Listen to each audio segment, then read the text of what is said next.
Pas disa ditësh tension dhe reagimesh të forta nga komuniteti i avokatëve, Prokuroria e Elbasanit ka dalë me një qendrim zyrtar lidhur me ndalimin e avokatit Uljan Bajrami. Në këtë deklaratë, prokuroria pranon se ndalimi ishte i paligjshëm, duke urdhëruar lirimin e menjëhershëm të tij.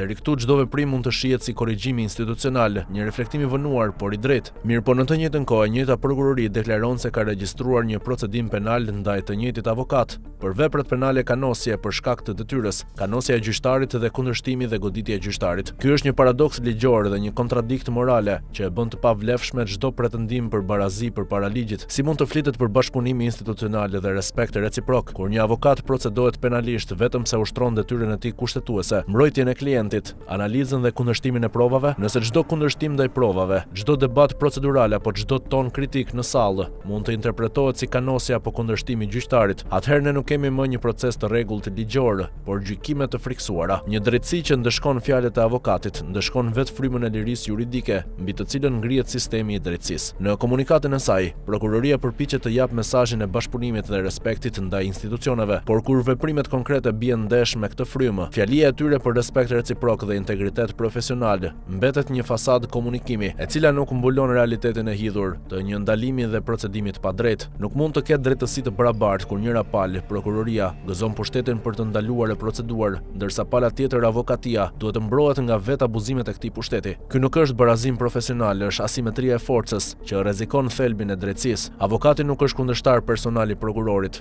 por garancia ligjore që procesi gjyqësor të jetë i ndershëm, transparent dhe i balancuar. Nëse prokuroria e sheh avokatin si kërcënim, atëherë humbet ekuilibri i sistemit. Në të vërtetë, prokurorët dhe avokatët janë dy shtylla që mbajnë drejtësinë në këmbë. Njëra pa tjetrën bie dhe bashkë me to bie dhe besimi i qytetarit. Nëse qytetari sheh se avokati mund të ndalohet, të bullizohet apo të procedohet vetëm pse flet, atëherë çdo qytetar e kupton se askush nuk është i mbrojtur.